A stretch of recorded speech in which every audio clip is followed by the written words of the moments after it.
விடுதலை சிறுத்தைகள் கட்சியில் ஏற்கனவே சிட்டிங் எம்எல்ஏவா இருந்த எஸ்எஸ் பாலாஜி, ஆலூர் ஷானவாஸ், பனையூர் பாபு இவங்க 3 பேருக்கு இப்போ வாய்ப்பளிக்கப்படலை. அதுக்கு மாற்றா நபர்கள் வாய்ப்பளிக்கப்பட்டிருக்கு. சிந்தனை செல்வன் 4 எம்எல்ஏ இருந்தாங்க. அதில் 3 சிட்டிங் எம்எல்ஏக்கு இப்போ வாய்ப்பு இல்லை. சுழற்சி முறையில் மற்றவங்களுக்கு வாய்ப்பளிக்கணும் அப்படின்னு சொல்லி கொடுத்துருக்காங்க. ஏற்கனவே 6 தொகுதிகள் விசிகா வாங்கும் போதே 6 பேரும் ஆண் வேட்பாளர்களாக இருந்தாங்க. அதுலேயும் ஒரு 2 பொது தொகுதி, அந்த பொது தொகுதியிலையும் ஒரு சிறுபான்மையினருக்கு தரணும் அப்படின்னு இஸ்லாமியரா ஆலூர் ஷானவாஸ்க்கு தரப்பட்டது. திருப்போரூர் தொகுதி வன்னியர் சமூகத்தை சேர்ந்த விடுதலை சிறுத்தைகள் கட்சியோட முக்கிய நிர்வாகியான எஸ்எஸ் பாலாஜிக்கு கொடுக்கப்பட்டுச்சு. தங்களுக்கு குறைவான எண்ணிக்கையில் சீட்டு கிடைச்சாலும் அதுலேயும் சமூக நீதி இடம்பெறணும் அப்படின்னு அந்த எண்ணத்தோட, அதாவது வெறுமனே பேரளவில் சமூக நீதி பேசுகிற இயக்கம் கிடையாது விடுதலை சிறுத்தைகள் கட்சி. அதை தினந்தோறும் தங்களோட அனைத்து நடவடிக்கைகளையும் செயல்படுத்தக்கூடிய ஒரு இயக்கம் தான் விடுதலை சிறுத்தைகள் கட்சி. இப்படி போன 2021 தேர்தலில் விடுதலை சிறுத்தைகள் கட்சி தன்னோட வேட்பாளர்களை அறிவிச்சிச்சு. இப்போ சிட்டிங் எம்எல்ஏக்கு வாய்ப்பு கொடுக்கப்படாதனால, அதுலேயும் குறிப்பாக ஆலூர் ஷானவாஸுக்கு வாய்ப்பு கொடுக்கப்படாததுனால அநீதி இழைக்கப்பட்டுருச்சு. ஆலூர் ஷானவாஸ் வளர்ந்துட்டாருன்னு, ஒரு தலித் அல்லாதவர் இந்த கட்சியில் இவ்வளோ முக்கிய இதுக்கு வந்துட்டாருன்னு எல்லாரும் இலக்கு வச்சு அவரை வீழ்த்திட்டாங்க. அவருக்கு இழைக்கப்பட்ட அநீதி, அவருக்கு இழைக்கப்பட்ட துரோகம் அப்படின்லாம் ஃபயர் விட்டுட்டு இருக்காங்க. அதுக்கான பதிலுக்கு வருவோம். அந்த 2021 தேர்தலில் எப்படி சமூக நீதியை தங்களோட வேட்பாளர் பட்டியலில் பின்பற்றினாங்களோ விடுதலை சிறுத்தைகள் கட்சி, அதுலேயும் ஒரு சின்ன குறைபாடு இருந்துச்சு. என்ன அப்படின்னா, பெண்கள் யாரும் வேட்பாளர்களாக நிறுத்தப்படல. அதை இன்னும் மறுபடியும் சீர்திருத்தம் பண்ணுற மாதிரி ஏற்கனவே தங்களோட நிர்வாகத்தில் பெண்களுக்கு கிட்டத்தட்ட 10% இடஒதுக்கீடே சிஸ்டமே அவங்க ஃபாலோ பண்ணுறாங்க. அதுபோல் இப்போ இந்த தடவை வாங்கின 8 சீட்டில் கடந்த முறை மாதிரியே இப்போ ஒரு இஸ்லாமியருக்கு வாய்ப்பளிக்கப்பட்டிருக்கு பன்ருட்டி தொகுதியில். இன்னொரு பொது தொகுதியான திருப்போரூர்லேயும் ஒரு தலித் அல்லாதவருக்கு வாய்ப்பளிக்கப்பட்டிருக்கு. அண்ணன் திருமான் இருக்கார். 2 பெண் வேட்பாளர்களுக்கு வாய்ப்பளிக்கப்பட்டிருக்கு. கடந்த தேர்தலில் என்ன மிஸ் ஆச்சோ அது இந்த தேர்தலில் இன்னும் தன்னிறைவு பெற்ற மாதிரி 2 பொது தொகுதி, ஒன்று சிறுபான்மையினருக்கு, ஒன்று தலித் அல்லாதவருக்கு, 2 பெண்களுக்கு அப்படின்னு அனைத்து தரப்புக்கும் பிரதிநிதித்துவத்தை முழுமையாக கொடுத்திருக்கு விடுதலை சிறுத்தைகள் கட்சி. தங்களுக்கு கிடைத்த சொற்ப எண்ணிக்கையான 8 தொகுதிக்குமே 8 தொகுதியிலையுமே சமூக நீதியை மிகச்சரியாக கையாண்டு. இப்போ வாய்ப்பு மறுக்கப்பட்டுச்சா எஸ்எஸ் பாலாஜிக்கும் பனையூர் பாபுக்கும் ஆலூர் ஷானவாஸுக்கும் அப்படின்னு நம்ம பார்க்கணும். இதில் பனையூர் பாபு அவர்களையோ எஸ்எஸ் பாலாஜி அவர்கள் கூட பெருசாக பேசு பொருள் ஆகிறதில்ல. பனையூர் பாபு பெரிய பேச்சாளர் கிடையாது, கட்சியில் இயங்கிக்கிட்டு இருக்காரு. அதனால் அவர் பெருசாக இந்த தடவை பேசு பொருள் ஆகலை. எஸ்எஸ் பாலாஜி ஓரளவுக்கு பல இடங்களில் தெரிஞ்ச முகம்தான், இருந்தாலும் அவர் குறித்தும் பெரிய பேசு பொருள் ஆகலை. ஆனால் மாறா ஆலூர் ஷானவாஸ் மீது மிகப்பெரிய கரிசனம் காட்டப்படுது, மிகப்பெரிய ஆதரவு குரல் எழுப்பப்படுது. ஐயோ அநீதி நடந்துருச்சு விசிகாவில் அப்படின்னு பேசப்படுது. இதையெல்லாம் மீறி பக்கத்துக்கு ரைட் அப்லாம் எழுதுறாங்க. இதெல்லாம் யார் உட்கார்ந்து எழுதுறாங்க அப்படின்னு தெரியல நமக்கு. நான் சும்மா ஸ்வைப் பண்ணிட்டு இருக்கும்போது ஒன்று பார்த்தேன், யார் என்னென்னலாம் நமக்கு தெரியல, பேர் போட்டிருக்கு, இருந்தாலும் அதெல்லாம் சொல்ல விரும்பலை. நான் திருமாவிற்கு அடுத்து விசிகாவின் அடையாளம் ஆளுரார் மட்டுமே என ஷானவாஸின் வளர்ச்சியை விசிகாவின் சில மூத்த நிர்வாகிகள் பொறுத்து கொள்ள முடியாமல், குறிப்பாக தொல் திருமாவளவன் அவர்களுக்கு அடுத்ததாக கட்சியின் அடையாளமாக தலித் அல்லாத ஒருவர் முன்னிலை ஆகிவிடக் கூடும் என்கிற நல்ல எண்ணத்தில் மூத்த நிர்வாகிகள் பலரும் கொடுத்த அழுத்தத்தின் காரணமாக ஷானவாஸ் மாநில அரசியலில் இருந்து விலக்கப்பட்டுள்ளார் என்பதே பேசுபொருளாய் இருக்கிறது. உண்மையில் ஷானவாஸின் பேச்சுக்கள் தலித் அல்லாத மக்களிடம் விசிகாவின் கொள்கைகளை பெருவாரியாக கொண்டு சென்றது. திருமாவின் குரலாக அனைத்து தளங்களிலும் ஒலித்தவர் ஷானவாஸ். விசிகாவில் திருமா தவிர்த்து மற்றவர்களின் பேச்சுக்களும் முகங்களும் பரவலாக சென்று சேராத சூழலில் அதை உடைத்து ஷானவாஸ் மட்டுமே அனைத்து தரப்பு மக்களின் கவனத்தை அதிகமாக ஈர்த்தவர். தினமும் விவாத நிகழ்ச்சிகளில் அவரை பார்த்து பல தலித் அல்லாதவர்களும் அரசியல் விழிப்புணர்வு பெற்றிருக்கலாம் என்பதே என் நம்பிக்கை. ஆனால் இதையெல்லாம் தலித் ஒருவரே செய்ய வேண்டும் என்கிற குறுகிய மனப்பான்மையால் ஏற்பட்ட நெருக்கடியால் இன்று ஷானவாஸ் விலக்கப்பட்டுள்ளார். இப்படிப்பட்ட ஒருவரை சதியால் விலக்கியது உள்ளபடியே விசிகாவுக்கும் திருமாவுக்கும் பெரிய நட்டமாகும். அவரிடம் பேசி தான் இதை செய்திருப்பார், இல்லை புதியவர்களுக்கு வாய்ப்பளிக்க மறுக்கப்பட்டிருக்கலாம், டெல்லியில் விசிகாவின் முகமாக செயல்படுவார் என பல ஆருடங்கள் ஒரு திமுக காரனாக அவருக்கு அநீதி இழைக்கப்பட்டிருக்கிறது என்பதுதான் என் கருத்து. மற்றபடி ஷானவாஸ் எந்த பதவியிலும் இல்லாவிட்டாலும் அவர் எப்போதும் மக்களால் கொண்டாடப்படுவார் அப்படின்னு ஒரு திமுக நபர் தான் உதயசூரியன் படம் போட்டு, உதயசூரியன் படம் மேலே சாஞ்சிட்டு மாதிரி ஒரு லோகோ போட்டிருக்கு. அது பேர்லாம் நமக்கு தேவையில்லைன்னு வச்சுக்கல. ஒரு திமுக காரர் ஷானவாஸுக்கு ஆதரவாக எழுதியிருக்காரு. விசிக கட்சியில் ஷானவாஸுக்கு எதிரான அரசியல், திருமாவுக்கு அடுத்தபடியான ஒரு லீடராக தலித் அல்லாதவர் வந்துருவாருன்னு கொந்தளிச்சு எழுதியிருக்காங்க. இந்த மாதிரி திமுக சார்பு நபர்கள் ஷானவாஸுக்கு ஆதரவாக பேசுகிற மாதிரியோ இப்படி பல ஸ்கிரிப்டுகள் அங்கங்கே ஓடிக்கிட்டு இருக்கு. நாம் என்ன கேட்குறோம், இந்த நபரே கூட இதில் குறிப்பிட்டிருக்கிறது என்னென்னா, திருமாவளவனுக்கு அடுத்தபடியாக அவரோட பேச்சு பரவலாக போகுதுன்னா அது ஷானவாஸ் பேச்சு அப்படின்னு சொல்கிறார். நாம் இதுலேயும் கூட ஒரு சின்ன மாற்றத்தை நம்ம சொல்கிறோம். அண்ணன் திருமாவோட பேச்சு போகாத இடங்களில் கூட, அவரோட பேச்சு கேட்கப்படாத கவனிக்கப்படாத இடங்களில் கூட, காதுகள் கூட ஆலூர் ஷானவாஸின் பேச்சுக்கள் கேட்கும். இப்போ உதாரணத்துக்கு எடுத்துக்கிட்டோன்னு வச்சுங்களேன், என்னோட ஆரம்ப காலகட்டத்தில் இந்த சமூக நீதி பார்வைக்கு வர்றதுக்கு முன்னாடி அண்ணன் திருமாவோட பேச்செல்லாம் என் காதுக்கு கேட்காது. அவரெல்லாம் நான் நேரடி அவர் சாதியவாதி, அவர் ஜாதி வெறியர், எனக்கு எதிரானவர்னு ஒதுக்கிடுவேன். ஒதுக்கிட்டு நான் ஒரு முத்திரை அவர் குத்திட்டு அவரோட பேச்சு என் காதுக்கு வராத மாதிரி நான் திரும்பிடுவேன். ஆனா என்ன மாதிரியான நபர்களுக்கும் கூட யாரோட பேச்சு வரும் அப்படின்னா, ஆலூர் ஷானவாஸோட பேச்சு என் காதுகளுக்கு கேட்கும். அப்போ ஒரு சாதியவாதியின் காதுகளுக்கு ஆலூர் ஷானவாஸ் பேச்சு கேட்குது அப்படிங்கிறதுனால அண்ணன் திருமா பேச்சாளர் இல்லைன்னோ கொள்கைவாதி இல்லைன்னோ அவரை விடவும் இவர் தான் முன்னிறுத்தப்பட வேண்டியவர்னோ நம்ம பொருள் கொள்ளலாமா? இப்ப இங்க அண்ணன் திருமாக்கோ ஆலூர் ஷானவாஸுக்கோ இங்க அதிகார போட்டி இல்ல, போட்டி பொறாமை இல்ல, யார் பெரிய பேச்சாளருங்கிறது இல்ல. ஆனா நான் எப்படி பாக்குறேன், இவரோட செய்தி தான் எனக்கு என் காதுக்கு எட்டப்படுது. அவர் பேசுறத நான் கேட்கவே மாட்டேன், கேட்க விரும்பவே மாட்டேன். அண்ணன் திருமா பேசுறது. அப்படி இருக்கும்போது நான் இவரைத்தான் பெரிய தலைவரா கொண்டாடிட முடியுமா? இவர் தலைவராகலாம், தலைவர் எல்லாரையும் தலைவரா வளர்த்தெடுக்கணுங்கிறது அண்ணன் திருமாவோட இது. ஆனா அவரை மிஞ்சியவர் இவரை தலைவராக்குங்க.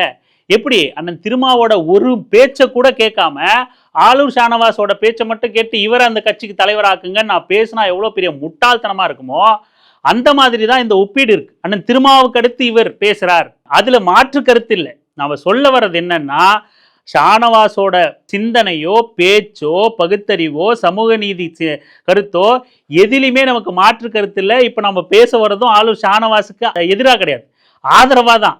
ஆலூர் ஷானவாஸும் இந்த பேச்செல்லாம் ரசிக்க மாட்டார். யாரு இந்த மாதிரி நபர்கள் ரைட்டப்புகள் எழுதுறதெல்லாம் ரசிக்க மாட்டார். இங்க என்னமோ அவருக்கு அநீதி இழைக்கப்பட்ட மாதிரியான ஒரு பிம்பம் ஏற்படுத்தப்படுது, அவர் ஏதோ ஓரங்கட்டின மாதிரியான ஒரு பிம்பம் ஏற்படுத்தப்படுது. இதுவும் கூட ஒரு அரசியல் சூழ்ச்சியாத்தான், விசிகாக்கு எதிரான ஒரு சூழ்ச்சியாத்தான் இங்க நிகழ்ந்துகிட்டு இருக்கு அப்படின்னு நம்ம சொல்ல வரோம். ஆலூர் ஷானவாஸ் இப்ப எம்எல்ஏ சீட் கொடுக்கப்படாததுனாலேயே இனி நாளையிலிருந்து டிவி விவாதங்கள்ல பங்கெடுக்காம இருக்க போறதில்ல, கட்சியில ஓரங்கட்டிட போறதில்ல, களத்துக்கு வராம போயிட போறதில்ல, சமூக நீதி தளங்கள்ல செயல்படாம இருக்க போறதில்ல. அவரோட முழு நேர வேலை அரசியல், மக்களை அரசியல் படுத்துறது, விவாதங்கள்ல பங்கு பெறது, சமூக நீதிக்காக குரல் கொடுக்கிறது, போராட்டங்கள்ல பங்கெடுக்கிறது, எல்லாத்தையும் அவர் செய்ய தான் போறார். அதை அவர் நிப்பாட்டிக்க போறதில்ல. கூடுதலா அவருக்கு எம்எல்ஏங்கிற பதவி, சட்டமன்றத்துக்கு போகக்கூடிய அதிகாரம் இல்லாம போகும். அவ்வளவுதான் அங்க நடக்கும். கட்சியில் அவர் இயல்பா முன்பை போலவே இயங்கிக்கிட்டு தான் இருக்க போறார். இன்னும் சொல்ல போனா இந்த மாதிரியான குழப்பங்களுக்கெல்லாம் முதல்ல ஆலூர் ஷானவாஸ் அவர்கள் வெளியே பேசி இதுக்கு ஒரு முற்றுப்புள்ளி வைக்கணும். ஆக இப்போ ஒரு பாஜக இருக்கு, இல்ல ஒரு நாம் தமிழர் கட்சி இருக்கு. இந்த மாதிரியான கட்சிகள் என்ன பண்ணும் அப்படின்னா, அவர்கள் வெறுமனே சமூக வலைதளங்கள்ல விளம்பரங்கள்ல இயங்கக்கூடிய நபர்கள், களத்துக்கு போகக்கூடிய நபர்கள் கிடையாது. அப்போ அந்த விளம்பரங்கள் தன்னை விடவும் இன்னொருத்தருக்கு கூடுதலா கிடைக்குதுன்னா அவங்கள அந்த கட்சியில வச்சிருக்க கூடாதுன்னு எண்ணக்கூடிய நபர்கள் தான் சீமான் போன்ற ஆட்களும் பாஜக போன்ற ஆட்களும். சீமான் கட்சியில காளியம்மாக்கு என்ன நிலை ஏற்பட்டுச்சு, நம்ம பிசிறாயிட்டாங்க. காளியம்மாவுக்கு தனித்த செல்வாக்கு ஏற்படுது அப்படின்னு, உங்களோட பேச்சு தனித்த மக்களை கவருது அப்படின்னு காளியம்மாள் பிசிறாக்கப்பட்டாங்க. ஆனா அப்படி விசிகால எங்கேயாவது நடந்திருக்கா? பாஜகவில் எத்தனை மாநில தலைவர்கள் இருந்திருக்காங்க? இன்னைக்கு நயினார் நாகேந்திரன், நேற்று அண்ணாமலை, முந்தா நேற்று எல்முருகன், அதுக்கு முன்னாடி தமிழிசை, அதுக்கு முன்னாடி பொன் ராதாகிருஷ்ணன், இவங்க எல்லாம் இன்னைக்கு என்ன ஆனாங்க? பொன் ராதாகிருஷ்ணனோட நிலை என்ன? இன்னைக்கு பிரதமர் கலந்துக்கிற கூடிய கூட்டத்தில் அவருக்கு அனுமதி மறுக்கப்படுது. இப்படி பதவிகள் இருக்கும்போது கேமரா வெளிச்சம் காட்டுறதும், அவங்களுக்கு முன்னுரிமை கொடுக்கப்படுறதும், பதவிகள் இல்லாத போது அவர்களை டிஷ்யூ பேப்பர் மாதிரி, குப்பை மாதிரி கசக்கி தூக்கி, வேஸ்ட் பேப்பர் மாதிரி தூக்கி போடுறதுமான கட்சி கிடையாது விடுதலை சிறுத்தைகள் கட்சி. ஏன் அப்படின்னா இவர்கள் எல்லாம் களப்போராளிகள். களப்போராளிகள்ல வெறும் பதவியின் அடிப்படையில் அவங்க அளவிடவே முடியாது. அவர்கள் எப்போதும் அவர்களுக்கான களத்தில் இருப்பாங்க. ஆனா பாஜக, நாம் தமிழர் கட்சி போன்ற கட்சிகள் அவர்களுக்கு கொடுக்கப்படுவது வெறுமனே பதவி, பொறுப்பு, ஒரு சீட், மேனேஜர் பொறுப்பு கொடுக்குற மாதிரி, ஒரு அசிஸ்டன்ட் பொறுப்பு கொடுக்குற மாதிரி. அந்த மாதிரியான பாஜகவில் மாநில பொறுப்பு கொடுக்குறாங்கன்னா அது ஒரு கிளை மேனேஜர். இந்த தமிழ்நாட்டு பிரான்ச்சுக்கு நீ ஒரு மேனேஜர், அவ்வளவுதான். அப்போ இந்த மேனேஜர் மக்கள் மத்தியில் எடுபடுறாரா?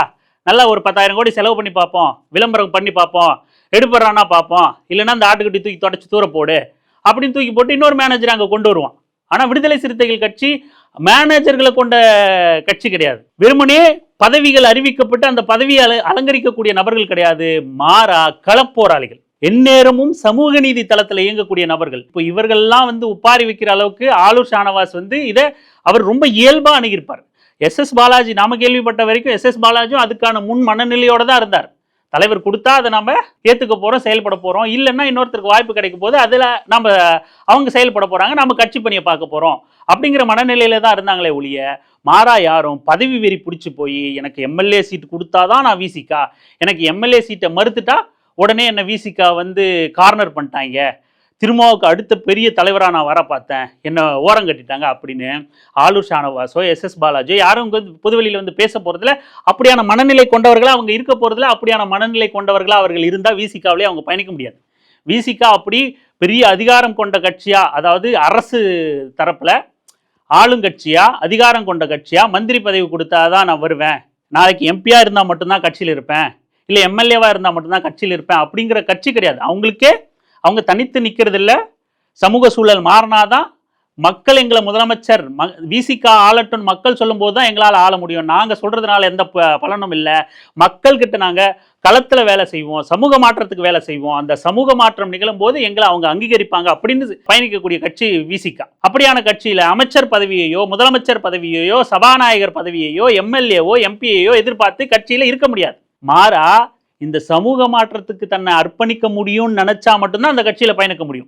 அப்படியா தீவிரமா களத்தில் இயங்கக்கூடிய ஆலூர் ஷானவாஸ் எஸ் பாலாஜி போன்ற நபர்கள் எப்படி தங்களுக்கு பதவி கொடுக்கல அப்படிங்கிற காரணத்தினாலேயே தலைமை மீது அதிருப்தி, கட்சியில எங்களை ஓரங்கட்ட பார்த்துட்டாங்க, ஒடுக்க பார்த்துட்டாங்க, இனிமேல் கட்சியை விட்டு வெளியே வர போறோம், ஐயோ விசிகால எங்களுக்கு அநீதி இழைக்கப்பட்டுருச்சு, துரோகம் இழைக்கப்பட்டுருச்சு, சூழ்ச்சி பண்ணி வீழ்த்திட்டாங்க, இப்படிலாம் இதெல்லாம் என்ன கதை இவங்களுக்கு?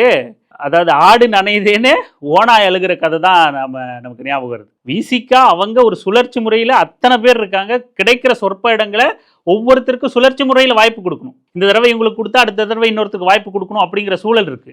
ஒருத்தரையே ஒரு பதவியில நிரந்தரமா அலங்கரிக்க முடியாது. அவங்க ஒன்றும் 100 எம்எல்ஏ தொகுதியே கேட்டு பெற நிலைமையில இல்லை, 60-70 சீட் வாங்கி பெற நிலைமையில் இல்லை. அப்போ ஏற்கனவே இருக்கிறவங்களுக்கும் கொடுத்துருவோம், புதுசாக இவங்களுக்கு வாய்ப்பு கொடுப்போம் அப்படின்னு கிடைக்கிற இடங்களில் வாய்ப்பை சுழற்சி முறையில் பயன்படுத்தணும். அதுக்கப்புறம் இன்னும் சில தோழர்கள் கூட விசிகா தீவிர ஆதரவு நிலைப்பாட்டில் இருக்கிற தோழர்கள் கூட ஆலூர் ஷானவாஸ் வந்து ஒரு திமுக காரர்ப்பா, அவர் வந்து ஒரு திமுக எம்எல்ஏ அப்படின்னு நம்ம கிட்ட கூட நிறைய தடவை பேசியிருக்காங்க. ஆனால் நாம அதை அப்படியா பார்க்கல. பெரியாரிசத்தை ரொம்ப தீவிரமா முன்னெடுக்கிற நபர்னாலே அவங்க திமுக அடையாளம் கொடுக்கணும் அப்படின்னு அவசியம் இல்லை. சமூக நீதியை அவங்க தீவிரமா பேசினாலே அவங்களுக்கு திமுக அடையாளம் கொடுக்கணும்னு அவசியம் இல்லை. இங்க உண்மையா பெரியார் இயக்கமா, மிக தீவிரமான பெரியார் இயக்கமா வந்து செயல்படக்கூடிய கட்சி விடுதலை சிறுத்தைகள் கட்சி. அந்த கிளைமை ஆலூர் ஷானவாஸோட பேச்சை, அந்த சமூக நீதி பேச்சை, பெரியாருக்கான பேச்சை, அந்த பெரியாரிய தளத்திலிருந்து அவர் பேசக்கூடிய பேச்சுக்களை விடுதலை சிறுத்தைகள் கட்சிக்கு தான் நாம கிரெடிட்டா கொடுக்கணும். அவங்களுக்கான அந்த கட்சியோட கொள்கை, அந்த கொள்கையிலிருந்து அவர் பேசுறாரு அப்படின்னு தான் கொண்டு போய் சேர்க்கணுமே ஒழிய, பெரியாரிசத்தை பேசினாலே இல்லை திமுக ஆதரவு நிலைப்பாட்டில் பேசிட்டாலே அவர் உடனே கூட்டணி கட்சி, சில நேரங்களில் கூட்டணி கட்சியை ஆதரித்து பேச வேண்டிய நிலை இருக்க தான் செய்யும். எல்லா நேரத்திலையும் வந்து குறை மட்டுமே சொல்லிக்கிட்டு இருக்க வேண்டிய, கூட்டணியில் இருந்துக்கிட்டு சட்டசபையில் பங்கெடுத்துக்கிட்டு கூட்டணி கட்சியை எல்லா நேரமும் குறை சொல்லிக்கிட்டேவும் இருக்க முடியாது இல்லையா? விமர்சிக்க வேண்டிய இடத்துல விமர்சிக்கிறாங்க, போராட வேண்டிய இடத்துல போராடுறாங்க, ஆர்ப்பாட்டம் நடத்த வேண்டிய இடத்துல ஆர்ப்பாட்டம் நடத்துறாங்க. எல்லாத்தையும் செஞ்சுக்கிட்டு பாசிச சக்திக்கு எதிராக, மதவாத சக்திக்கு எதிராக ஒன்றிணைஞ்சு செயல்பட வேண்டிய இடத்துல திமுக கூட்டணி ஆதரிச்சு நிற்கிறாங்க. உடனே திமுகவுக்கு ஆதரவாக பேசிட்டாலே இவர் திமுக எம்எல்ஏ அப்படிங்கிற விமர்சனம் வந்து ரொம்ப தட்டையான விமர்சனமாக தான் நம்ம பார்க்குறோம். அப்படி ஒருபோதும் நம்ம பார்க்க முடியாது. அப்படின்னு பார்த்தா அண்ணன் திருமா வந்து காங்கிரஸ் ஆதரித்து தீவிரமாக பேசுகிறாரு, அதுக்கான விளக்கத்தையும் அவரே கொடுக்குறாரு. அப்போ அவரை நம்ம காங்கிரஸ்காரர்னு சொல்லிட முடியுமா? அவரும் திமுகவை எதிர்க்க ஆதரிக்கிறோம், எந்த புள்ளியில் ஆதரிக்கிறோம், திமுக மேடைகளில் நின்று முதல்வர் ஸ்டாலின் அவர்களை ஆதரித்து பேசியிருக்காரு, கமலஹாசன் ஆதரித்து பேசியிருக்காரு. நாமெல்லாம் கமலஹாசனோட கடுமையாக முரண்படுறோம். பட் இந்த கால சூழலில் கமலஹாசன் எடுத்த முடிவில் நாங்கள் இந்த மாதிரியாக ஆதரிக்கிறோம் அப்படின்னு ஒரு நிலைப்பாட்டை அண்ணன் திருமா எடுத்து பேசுகிறாரு. இப்படி ஒவ்வொரு இடத்துல ஒவ்வொரு விஷயங்களுக்காக ஆதரித்து பேசுறதுனாலே அவங்க அந்த கட்சிக்காரங்க, அந்த கட்சிக்கு விலை போயிட்டாங்க, அவங்க இவங்க கட்சியை மறந்துட்டாங்க அப்படின்னு எல்லா விதத்திலையும் வந்து விடுதலை சிறுத்தைகள் கட்சியை மட்டம் தட்டுற வேலையை தான் நம்ம இதை பார்க்கறதா இருக்கு. எந்த ஒரு பெரிய அங்கீகாரத்தையும் விசிகாக்கு கொடுத்துடக்கூடாது அப்படிங்கிறதா தான். இப்போ ஆலூர் ஷானவாஸ் பேசுறத இவர் ஒரு விடுதலை சிறுத்தைகள் கட்சிக்காரர்ப்பா, அண்ணன் திருமாவோட வளர்ப்புப்பா, அவரோட தம்பிப்பா, அவர் இப்படியான ஒரு அறிவோட பேசுறாரு, இப்படியான ஒரு கொள்கை புரிதலோட பேசுறாரு, சங்கிகளை கதற விடுறாரு, விசிகானாலே சும்மா பேச்சாளர்கள் வந்து இப்படி பட்டாசு மாதிரி தெரிக்கிறாங்கப்பா அப்படின்னு விடுதலை சிறுத்தைகள் கட்சியை அங்கீகரிக்க முடியாத அந்த மனநிலையில தான் பேச்சாளர்கள்னு இருந்தால் அவங்க திமுக காரர்களாக தான் இருப்பாங்கன்னு இதுலேயும் கூட புரிந்தோ புரியாமலோ அறிந்தோ அறியாமலோ விசிகாவை நான் அங்கீகரிக்க மாட்டேன், விசிகா இப்படியான புரிதல் உள்ள நபர்களை கொண்ட கட்சின்னு நான் ஏற்றுக்க மாட்டேன் அப்படிங்கிற உணர்வுல இருந்து தான் இப்படியான விமர்சனத்தை ஆளூர் ஷானவாஸை அணுகிறத நாம பார்க்க முடியுது. ஆளூர் ஷானவாஸுக்கு எந்த வருத்தமும் இல்லை. ஆளூர் ஷானவாஸ் கட்சி இருக்கிற முடிவுக்கு கட்டுப்படுறார். ஆளூர் ஷானவாஸ் முழு மனதோட அண்ணன் திருமாவை தலைவராக ஏற்றுக்கிட்டு இருக்கார். இப்படியெல்லாம் இருக்கிற நேரத்தில் இடையில நீங்க பாஜக காரனால ஒருத்தனுக்கு அநீதி இழைக்கப்படுதுன்னு வருத்தப்பட்டா நியாயம், காளியம்மாளுக்கு சீமானால் அநீதி இழைக்கப்படுதுன்னு வருத்தப்பட்டு பேசினா நியாயம். ஆனா விடுதலை சிறுத்தைகள் கட்சி ஒரு ஜனநாயக கட்சி. விடுதலை சிறுத்தைகள் கட்சி ஒரு மக்களுக்கான களத்தில் இயங்கக்கூடிய ஒரு இயக்கம். அது எப்பொழுதும் தங்களோட தொண்டர்களை நிர்வாகிகளை சுரண்டி அடக்கி ஒடுக்கி இயக்கத்தை நடத்தவே நடத்தாது. இந்த கட்சிக்கு, அதுவும் திருமாவை தலைமையாக கொண்ட ஒரு கட்சிக்கு நீங்கள் இவ்வளவு கரிசனம் காட்டி பதிவுகளை போட்டு தள்ளுறதெல்லாம் உங்களோட பச்சை அயோக்கியத்தனத்தை தான் காட்டுது, உங்களை தான் அம்பலப்படுத்துது. அதுக்கு திமுக முகமூடி போட்டுக்கிட்டு சிலர் வராங்க. இந்த எப்பவுமே தீவிரமாக கொள்கைவாதிகளை, தமிழ் தேசியத்தை பேசுகிறவங்களை, மே 17 இயக்கம் போன்ற நபர்களை கவுண்டர் கொடுக்க அவங்கள எதிர்த்து பேச திமுக முகமூடியோட கலைஞர் ப்ரொஃபைல் போட்டோ வச்சுக்கிட்டு திமுக காரங்களை சங்கிகள் எதிர்த்து பேசினா அதை மக்கள் எளிமையாக புரிஞ்சுப்பாங்க.